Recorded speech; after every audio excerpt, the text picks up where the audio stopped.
en diferentes idiomas sobre temáticas ligadas al antisemitismo, los derechos humanos y la política internacional. Actualmente trabaja como investigadora en el Centro Internacional Vidal Sassoon para el estudio del antisemitismo, perteneciente a la Universidad Hebrea de Jerusalén. Martina, cuando quieras. Muchas gracias por la presentación, muchas gracias por invitarme a los organizadores. Estoy muy contenta de estar aquí en este evento que me parece tan importante, de tanta relevancia. Bueno, al grano. Los judíos han formado parte de la cultura, la historia y la identidad del mundo ibérico desde el medioevo hasta nuestros días. Y lo ha hecho de una forma a la vez central y ambigua. Ya en los siglos VI y VII de nuestra era, San Isidoro de Sevilla establecería las bases de una alianza Estado-Iglesia que marcaría hasta el día de hoy la vida política española alrededor de la antinomia judío-hebreo, que había sido teorizada anteriormente por Eusebio de Cesarea en los siglos II y III. Y si me tomo el atrevimiento de volver tan atrás en el tiempo para hablar de lo que sucede en nuestros días, es porque considero que allí se sentaron las bases de una forma de concebir lo judío que perdura hasta el día de hoy. En la teología política diseñada por Isidoro de Sevilla, se asociaba el término judío con el deicidio y el anticristo, y el término hebreo con los profetas y otros personajes bíblicos, que consideraba como cristianos primitivos.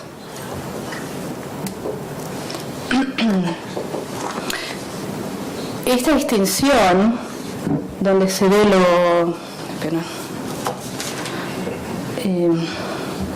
aquí está.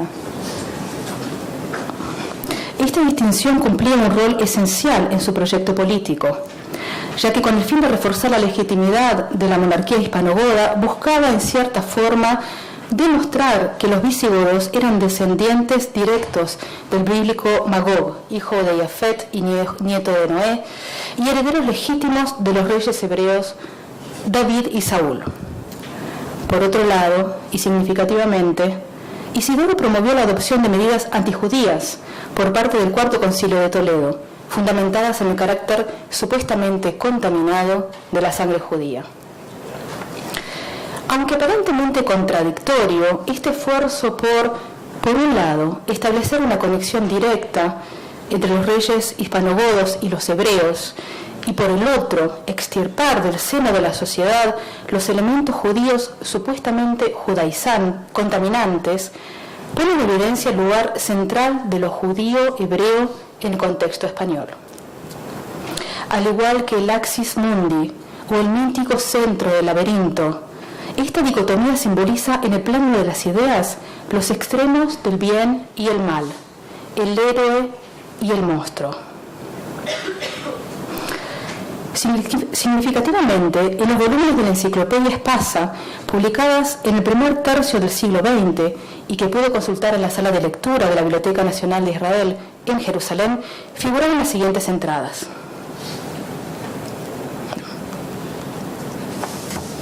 Y lo leo. Hebraísmo, características étnicas de los hebreos.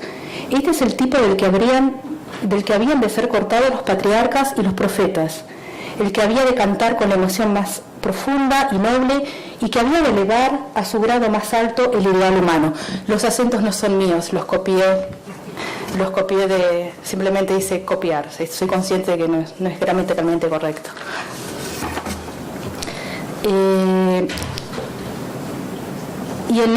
Y en esta otra,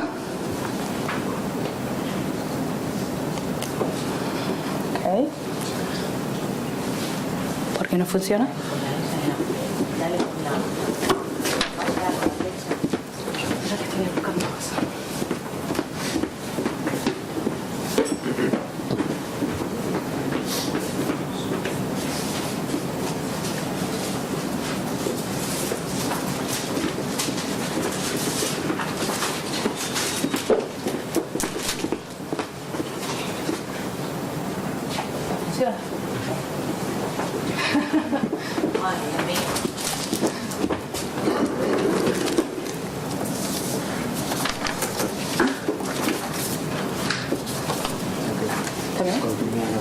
¿No? Bueno. Y hay otra entrada donde figura la palabra judiada. Y está escrita de esta forma: acción propia de judíos, muchedumbre o conjunto de judíos, acción inhumana, lucro excesivo y escandaloso.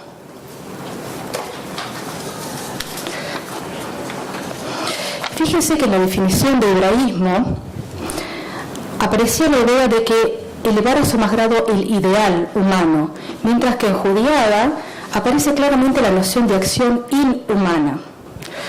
Estas conceptualizaciones ponen en evidencia la presencia de un elemento clave para la reproducción de prejuicios y concepciones antisemitas: la localización de la antinomia judío-hebreo por fuera de los límites, por fuera de los límites de lo humano.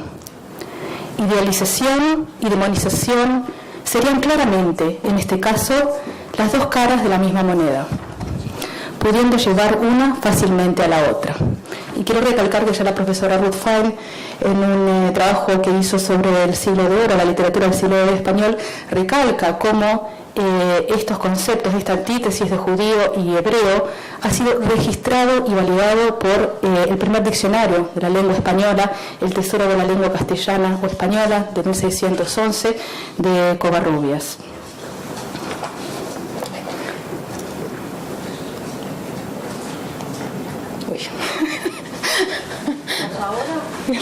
Ok.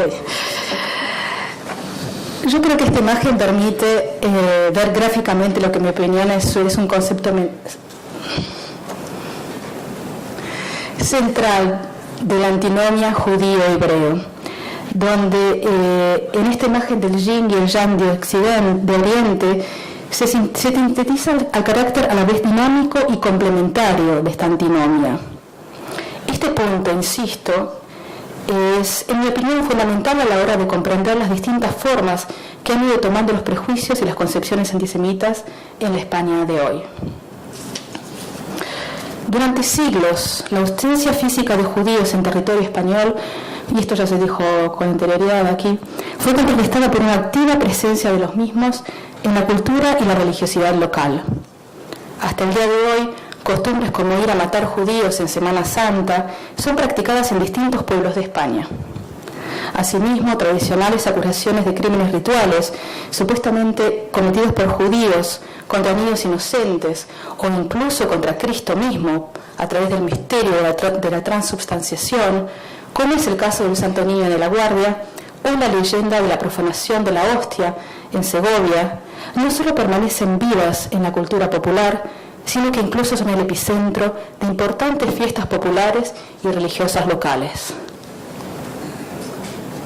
Bueno, esta me pareció, solamente hablando de las tradiciones, esta es una concepción plenamente antisemita, donde era necesario recalcar que Samuel Aleví en Toledo era el tesorero del rey que prefirió morir torturado antes que confesar donde ocultaba sus riquezas. Era necesario mantener eso ahí en la pared hasta el día de hoy. Es que se trata de tradiciones. O aquí era la tradición de donde se habla de la profanación de la hostia, una antigua leyenda, pero hasta el día de hoy se sigue celebrando la catorcena en Segovia, la peregrinación del Corpus Christi con la presencia del obispo, cuando se habla claramente de una leyenda donde se demoniza a los judíos por supuestamente haber desecrado, haber intentado tirar una hostia consagrada en agua hirviendo.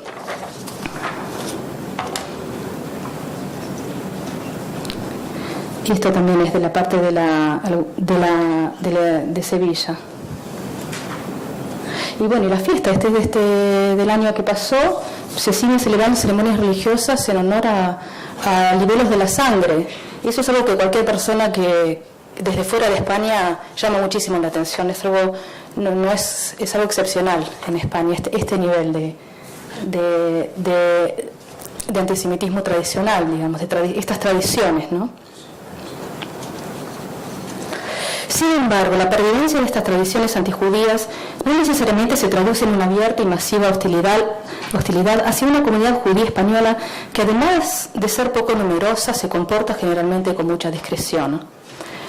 De hecho, si hay cosas que han permanecido vigentes en España a lo largo de los siglos respecto a los judíos, son más bien ciertas estructuras cognitivas, determinadas formas de percibir o posicionar a lo judío en la concepción del mundo y de la historia, y asociadas a ellas determinadas expresiones e imágenes con las que se ha nutrido el odio antijudío a lo largo del tiempo. Ahora bien, si algo que me llama particularmente la atención en el caso de España es que según una encuesta realizada en el año 2010 por el Instituto de Opinión DIM, aquellos sectores de la población entre los cuales los prejuicios antijudíos están más difundidos son aquellos supuestamente más formados e informados. De acuerdo con los resultados de esta encuesta, mientras que el 58,4% de la población española opinaba que, y cito, los judíos tienen mucho poder porque controlan la economía y los medios de comunicación. Claramente se trata de un tópico que es un verdadero clásico del antisemitismo moderno.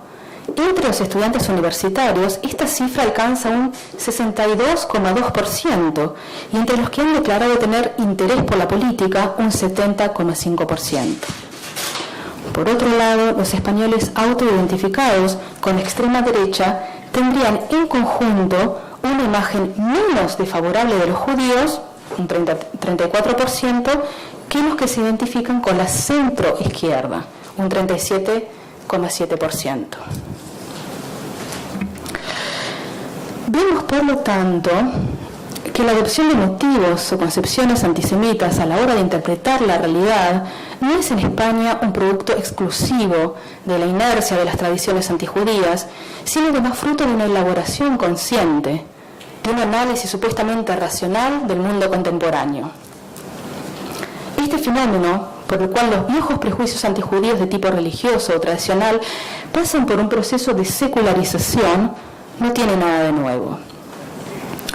De hecho, forma parte de una ya larga tradición del pensamiento que, armada de argumentos supuestamente racionales y apoyándose en una ética liberal o de izquierdas, ha realizado una verdadera adaptación de algunos de los tópicos fundamentales del antijudaísmo tradicional al contexto político, cultural y filosófico de la modernidad. Y acá es importante porque se ha debatido tanto el tema de que hay que volver a la modernidad, el tema del iluminismo, y me parece importante destacar que entre los primeros y más influyentes exponentes de esta tendencia se encuentran el reconocido intelectual humanista, Le Prince de Lumière, el príncipe de las luces, Voltaire, y el filósofo, por dar unos ejemplos, en realidad habría muchos, está Kant, el filósofo Kant, y el filósofo y revolucionario anarquista Pierre-Joseph Proudhon, quienes no dudaban, tanto Voltaire como Proudhon, en denunciar al judío como enemigo de la humanidad. En el caso español puede incluirse dentro de estas tendencias algunas referencias realizadas por el prominente historiador y líder republicano Claudio Sánchez Albornoz, quien en su ya clásico España, un enigma histórico, publicado en 1973, señalaba que los judíos eran naturalmente explotadores e innobles y veían en la persecución de la riqueza el motivo esencial de su existencia.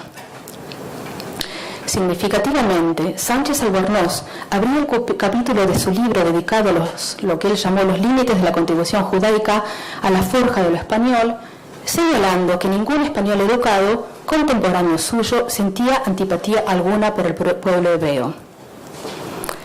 Este doble movimiento en el que simultáneamente se niegan y se refuerzan motivos o perspectivas antisemitas es uno de los rasgos más prominentes de un antisemitismo que busca mostrarse como culto, liberal, de izquierdas o moderno en el mundo de hoy. De hecho, hay un libro bastante famoso de Pierre-Joseph Taguieff, bastante gordito, donde habla de la judeofobia moderna. Hay todo un capítulo sobre la judefobia en la modernidad.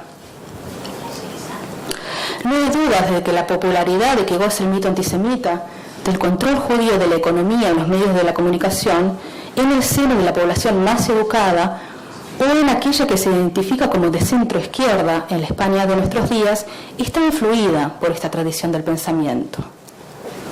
Sin embargo, hay otras dos influencias importantes que merecen ser destacadas. Ambas tienen que ver con la adopción de motivos utópicos antijudíos con normas ideológicas en la lucha contra el Estado judío, el Estado de Israel, en el marco del conflicto árabe-israelí. También de esto se ha hablado mucho, pero voy a decir muy brevemente. A nivel internacional, con el estrechamiento de la alianza político-militar entre la ex Unión Soviética y los países árabes, siguiendo las guerras de los 6 días en junio de 1967, se produjo el lanzamiento por parte de la ex potencia comunista de una sistemática campaña antisionista que retomaba y resignificaba las antiguas tradiciones del antijudaísmo europeo.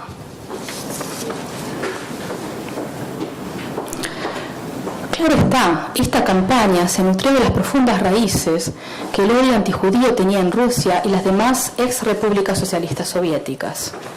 No debemos olvidar que los tristemente famosos protocolos de los sabios de Sion, y también se hizo referencia, vuelvo a temas de los que ya se habló, probablemente el libro que más ha contribuido a la difusión del antisemitismo a nivel mundial, fue publicado en París por agentes rusos de Lojana, la policía secreta rusa.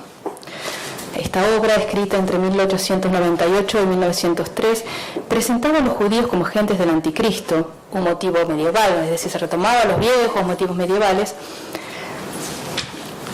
cuyo objeto era destruir el status quo para así poder dominar el mundo. En ediciones posteriores de la obra, aparecidas en Alemania, los sabios de Sion fueron equiparados a los sionistas, que se habían reunido en el primer Congreso Sionista en Basilea, Suiza, en 1887. Los protocolos fueron entonces considerados como las supuestas actas secretas de esta reunión, cuyas discusiones en realidad fueron públicas. Así, hasta el año 1948, el año del establecimiento del Estado de Israel, los judíos eran acusados de querer dominar el mundo tanto a través de la infiltración comunista como a través de la bolsa. De esto también se habló, pero también es importante que no era solo la extrema derecha o los ultranacionalistas. Había figuras como Mijael Bakunin, el conocido anarquista, que también tenía una visión similar acerca de este dominio judío que es tanto capitalista como o financiero como comunista. A partir de ese año, es decir, del año 1948, y con más énfasis a partir de 1967, algunas de las corrientes más influyentes del antisemitismo a nivel mundial pasarían a identificar a los judíos con una conspiración mundial cuyo centro de operaciones estaría en Israel. Así fue como el odio antijudío fue tomando fuerza dentro del discurso llamado progresista o de izquierdas, generalmente bajo la forma del antisionismo.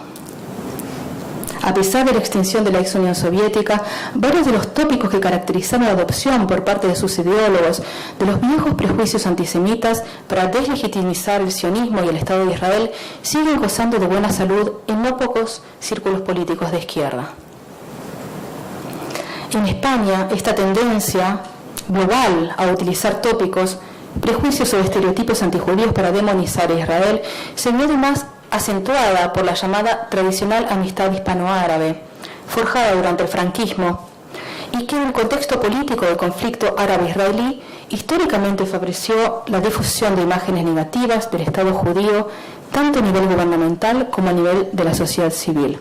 Uno de los mejores ejemplos era que cuando se fundó una organización llamada de Amistad Judío-Cristiana en 1962, donde se buscaban combatir los tópicos del antisemitismo cristiano tradicional, muchas veces el gobierno de Franco recibía protestas por parte de los países árabes contra las actividades de esta organización.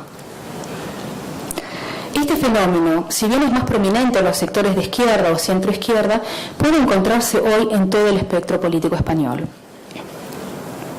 De nuevo, en el mundo de hoy la difusión de teorías o estereotipos antisemitas está muchas veces ligada a la deslegitimación o demonización del Estado de Israel.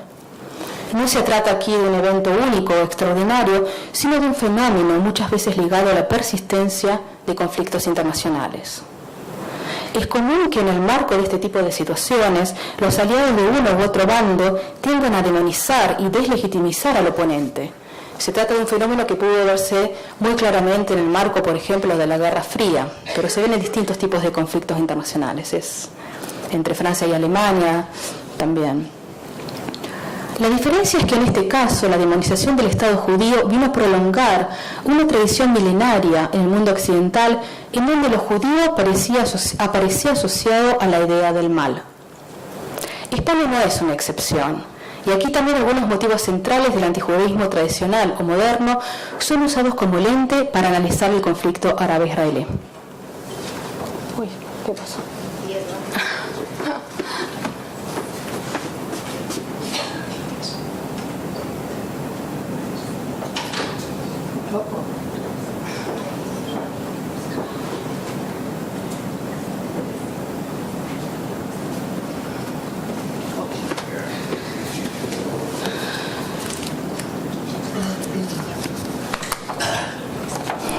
Bueno, creo que en esta imagen está claramente, están hablando, una persona pregunta, pero ¿cómo puede Israel violar con total impunidad todas las leyes humanas e internacionales? Y hay una persona caricaturizada como un judío tradicional, es claramente un judío, no necesariamente un israelí, y dice, nuestro buen dinero nos cuesta, refuerza todos los prejuicios antisemitas acerca del control mundial, cómo los judíos controlan el mundo a través del dinero y la perversidad y demás. O por el diario, por la revista El Jueves, que es claramente una revista, si de algo no se le puede acusar es de ser clerical, y sin embargo se retoma, a pesar de ser claramente anticlerical y anti-institución de iglesia, se retoma el motivo del deicidio, del castigo a Cristo para criticar la situación en Gaza o en Cisjordania. Quiero decir que muchas de las cosas que voy a mostrar ahora aparecen aquí, en esto que en este informe que, como alguien que investiga el antisemitismo en España, me parece una herramienta fundamental y es fundamental para entender lo que está sucediendo a nivel de antisemitismo hoy en España, este trabajo que están haciendo, por lo visto a pulmón, según tengo entendido, y varias de las imágenes que traigo ahora son aquí, las traje de aquí. Además, como quedó en evidencia durante la censura al cantante judío de nacionalidad estadounidense, Matisiahu, durante el festival Rototom Sunsplash en Valencia, en agosto del año 2015, debido a que no había cumplido con la exigencia de firmar una declaración en apoyo a la creación de un Estado palestino. Es decir, le preguntan a una persona que no tiene nada que ver con Israel, pero que es judía, es decir, que no tiene nacionalidad israelí, que haga una declaración en favor al Estado palestino, y como se niega, lo censuran. Algo claramente problemático, por ser suave. Claramente hay una visión con contenidos con problemáticas. Esta relegitimación de los tópicos históricos del antijudaísmo en el contexto del antisionismo tiene consecuencias sobre cómo se perciben los judíos en general. De hecho, Matisiahu declaró al Jerusalem Post que jamás en su vida había sufrido el tipo de antisemitismo que sufrió aquí en España, como lo que le pasó ahí en el festival. Este contexto político, ideológico y cultural favorece la proliferación de teorías conspirativas asociadas a los judíos. Se trata aquí de un verdadero clásico. Ya en la Lima de mediados del siglo XVII, una decena de supuestos judaizantes fueron quemados en la hoguera por haber sido considerados culpables de organizar aquello que se conoció como la conspiración grande. Este plan, supuestamente urdido por descendientes de judíos en confabulación con los enemigos internos y externos del imperio, estaba destinada, según los inquisidores, a minar la soberanía española sobre sus colonias americanas. En España de hoy, este tipo de teorías conspirativas parecen ejercer un particular poder de atracción. Junto a los ya nombrados protocolos de los sabios de Sion, pueden conseguirse sin problemas en las librerías españolas libros relativamente recientes, donde supuestamente se develan los secretos ocultos detrás de grandes conspiraciones que inevitablemente incluyen a los judíos y a Israel. Antes de venir acá, unos días antes, entré a internet, busqué en la Casa del Libro Uy, ¿qué pasó?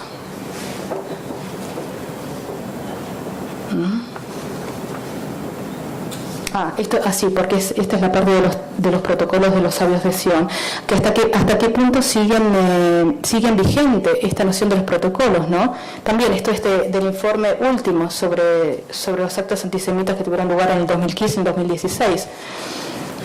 No anoté la fecha, bueno, fue en los últimos años, donde se consideran que los protocolos de los sabios de Sion son relevantes, es decir, no son mentiras, pero son relevantes. Y aquí, la semana pasada, hace unos días, entré al sitio de la Casa del Libro y quise revisar a ver qué tipo de literatura, algún tipo de literatura conspirativa, y encontré sin problema los protocolos de los sabios de Sion. Este otro libro llamado La conspiración mundial y cómo acabar con ella, donde claramente hace referencia a la conspiración. No se ve bien en la imagen, pero entre ese torbellino hay también una bandera de Israel. Y es decir, y este libro, publicado en el año recientemente, en el año 2012, Sionismo, Iluminados y Masonería. Se cumplen los protocolos de los sabios de Sion y no pude resistir a buscar, la idea de buscar qué era lo que había adentro, ¿no? Entonces se los voy a leer porque de qué se trata el libro, porque me parece que permite ejemplificar la noción de conspiración. Me parece que este es un ejemplo muy claro de eso. La presente obra es un análisis de la conspiración permanente para imponer un nuevo orden mundial en el transcurso de la historia moderna. Se inauguró con el marranismo, inspirador, apoyadura y acomodo de los protestantismos violentos, milenaristas y de los mesianismos hebreos que actuaron contra la Iglesia Católica. Así se conformó el sionismo, tanto el talmúdico como el protestante, antecedentes del sionismo laico y del nazismo. Sigo un poquito más. Esta conspiración permanente alcanzó su madurez con los iluminados de Baviera, los racionalistas, y una muy singular manifestación con la masonería egipciana, los mágicos. El estudio de sus manuales, antecedentes de los protocolos de los sabios, ancianos o presbíteros de Sion, es básico para entender los magricidios y el terrorismo en general. Y sigue esta larga cadena, pero me pareció muy fuerte la forma en la que se entretejen toda la idea del mal, todo el mal en una enorme conspiración. Es un libro publicado recientemente. Y además este señor publicó otras obras en la misma editorial. Es el tercer libro que publica. Esto se puede publicar y se vende y evidentemente tiene éxito. ¿Cómo se llama? Para Se llama Guillermo Bujikas Arizgun.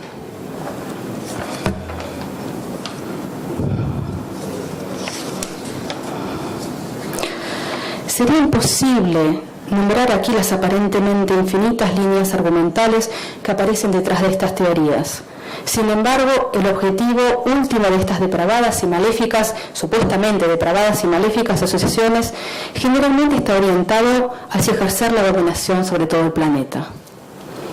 Algunos motivos comunes de este tipo de teorías es la noción de que los judíos y o Israel están detrás de grandes calamidades, como atentados terroristas, o que un poderoso lobby judío controla la economía, los medios de comunicación, la política de poderosos estados, principalmente los Estados Unidos, pero en algunos casos se involucra también a organizaciones como la Unión Europea, las Naciones Unidas e incluso al Vaticano. U otras organizaciones como el Fútbol Club Barcelona o la Academia Sueca. Acá aparecen algunos ejemplos, todos sacados del último informe sobre antisemitismo.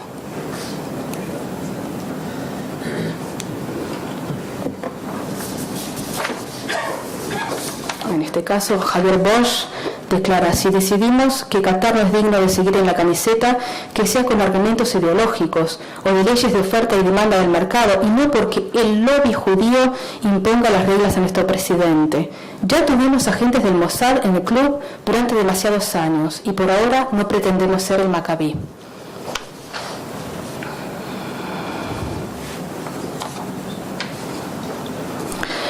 Considero importante señalar que estas extendidas creencias en los misteriosos poderes de un imaginario lobby judío no solo promueven actitudes hostiles, y eso también se dijo, hacia los judíos o Israel, sino que siguiendo el modelo de la antinomia judío-hebreo de la que hablaba al comienzo de esta conferencia, en algunos casos incluso llegan a convertirse en incentivo para la adopción de actitudes filosemitas.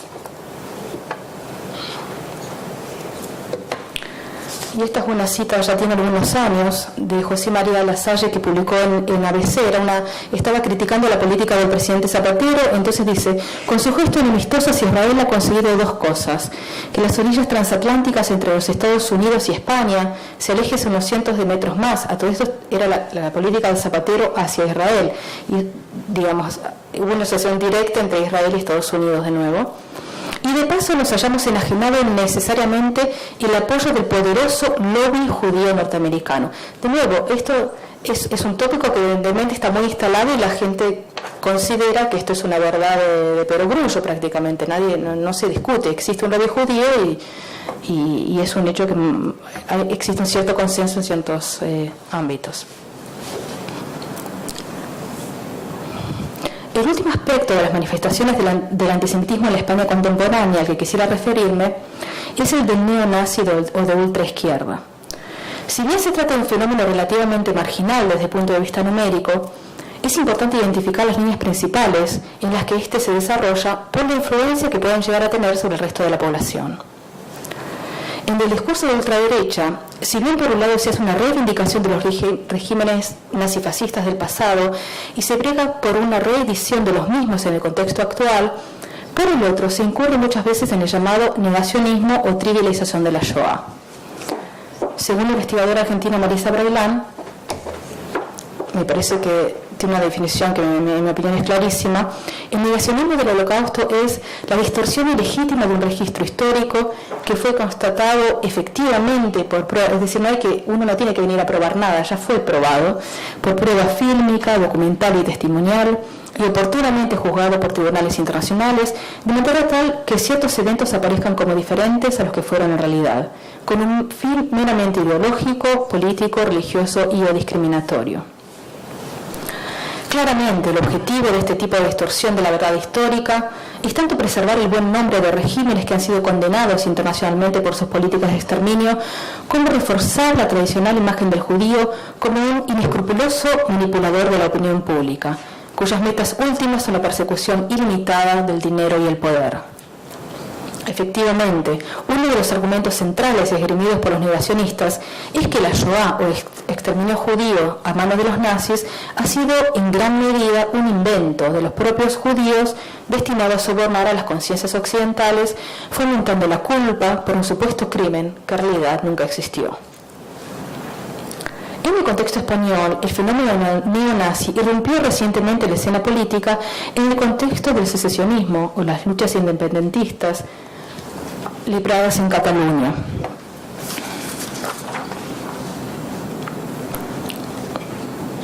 Una vez más se pudo ver como ciertas tendencias ideológicas o corrientes del pensamiento que se mantienen y reproducen bajo la superficie, es decir, por fuera del escrutinio del ojo público, salen a la luz en periodos de crisis o luchas políticas de cierta envergadura.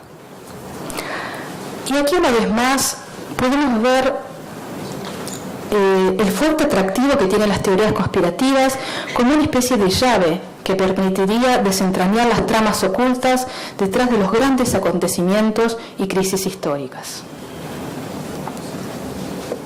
Este es un ejemplo en el sitio también, lo busqué hace 3 días. Se autodenomina Revolución Nacional y fue publicado en el año 2014. Esta imagen, que fue publicada hace ya unos años y que desde entonces sigue circulando por internet, expone en términos gráficos la percepción que algunos sectores de la ultraderecha tienen de la crisis catalana, como una artimaña más de la judiada, la supuesta judiada, para destruir a la nación española. En este caso particular son claros los paralelismos entre esta alianza demoníaca entre distintos líderes. ¿No? Tenemos el socialismo, el catalanismo, está tanto el PP como el Partido Socialista, el rey mismo, el Papa y signos de la francmasonería. distintos líderes. Esto recuerda el famoso contubernio judeo masónico izquierdista en boga durante el franquismo. Quisiera concluir diciendo que si todas estas imágenes y percepciones acerca de lo judío han logrado permanecer en España a lo largo del tiempo e incluso sobrevivir a una ausencia de siglos de los judíos de carne y hueso, es porque en muchos casos estas cumplen funciones fundamentales a la hora de estructurar una visión ordenada del mundo. Y a pesar de los importantes avances que se han realizado en las últimas décadas para reincorporar a lo judío y a los judíos en la cultura y la sociedad locales, el atractivo de la antinomia judío-hebreo presente en Iberia desde el medioevo conserva su vigencia en el día de hoy. Esta imagen mistificada de un pueblo que, por un lado, puede llegar a poseer cualidades excepcionales e incluso gozar de una relación especial con el mismísimo Dios, y por el otro es capaz de aliarse con el demonio en persona para socavar y pervertir a las sociedades contemporáneas, sigue siendo, para muchos españoles, y entre ellos muchos jóvenes, un punto de referencia desde donde ver e interpretar el mundo en el que viven. En mi opinión, la única posibilidad de desarticular este tipo de concepciones reside en sacar a lo judío de la órbita de la idealización, incluyendo sus versiones secularizadas o modernas, y devolverlo a la esfera de lo humano. Se trata, en otras palabras, de continuar y profundizar un proceso que ya se ha comenzado varias décadas atrás y que quisiera ejemplificar con el siguiente artículo, publicado por el diario El Mundo hace ya más de 10 años.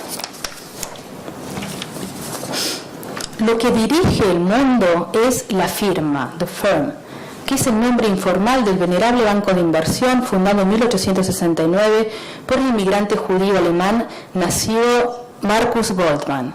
Pero, para decepción de los amantes de las teorías conspiratorias, el poder de Goldman no se debe a ningún complot judío masónico globalizador. Si el banco de inversión es un semillero de líderes mundiales, lo es por su rentabilidad y eficiencia. En este artículo se toma conciencia de la tendencia propia, en la toma de conciencia, se toma conciencia de la tendencia propia de interpretar, en este caso, el éxito de un banco de inversión en términos conspirativos, y se procede a romper esta inercia interpretativa para poder así analizar el fenómeno en términos racionales, concretos y en su dimensión humana. Como escribiera Miguel de Unamuno, y cito del sentimiento trágico de la vida en los hombres y los pueblos de Unamuno.